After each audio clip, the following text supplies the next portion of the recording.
declare the numbers in terms of business in advance and immediately after the quarter ended. So you would be familiar with them, but just to refresh your memory and to bring both the business numbers and the margins in context, I'll start with the business numbers that you see before you. So we have been guiding that for us in order of priority, the most important is underwriting standards and credit quality, thereafter margins, and thereafter growth. We'd also guided at the beginning of the year that we believe in this year it should be possible to not only have a margin but also to get growth. So very pleased at the end of the year we have growth which has been good, better than our guidance and also better than the average for the industry. If you look at the advances in particular, they have grown very handsomely. The global advances have grown by 18.5%, and international has been an outstanding performer here, growing by 30%. But for those of you who have been following numbers in detail, you would recall that international had grown by 40% towards the middle of the year. It has come down a little bit, and we believe that trend should accelerate. The reason why the international book grew faster was that last year the opportunities of getting margins on corporate business were limited, so we grew international more.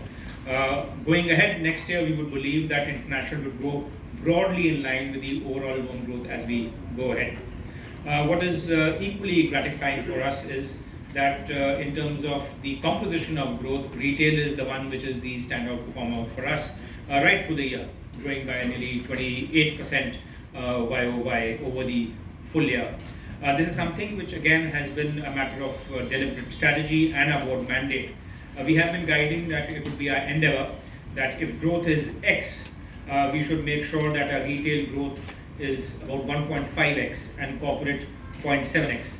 As you will see in the numbers, that the numbers have panned out exactly on that basis, which has meant that progressively our balance sheet has become more retail oriented.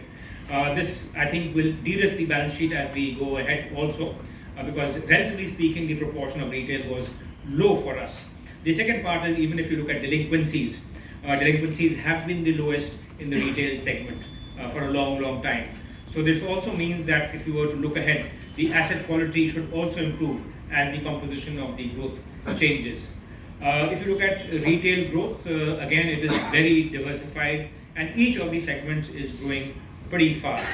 That's again a matter of much satisfaction because we recognize that there are cycles. There may be times when some segment grows fast, but if you have all cylinders firing, you can be much more sanguine in terms of the fact that the growth is sustainable.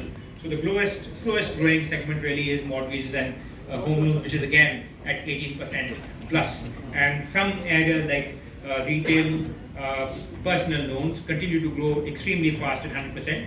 That's at a relatively low base, but nevertheless, it has now become a size where it is contributing to margins very handsomely.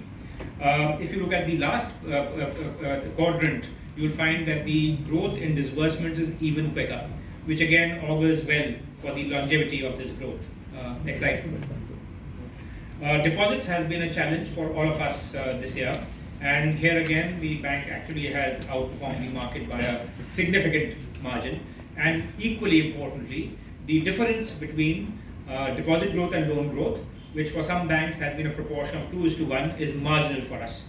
Deposits have grown by 15% against loan growth of about 19%, which means that if you look at the CD ratio at the end of the year, and the material CD ratio is the domestic CD ratio, because that is driven largely by deposits as a resource, unlike international business where you actually raise MTNs and the like to fund the business. So the domestic CD ratio, even at the end of this year, is just about 75%, which means there's plenty of headroom for us to grow our loans without being constrained by deposits in any manner whatsoever.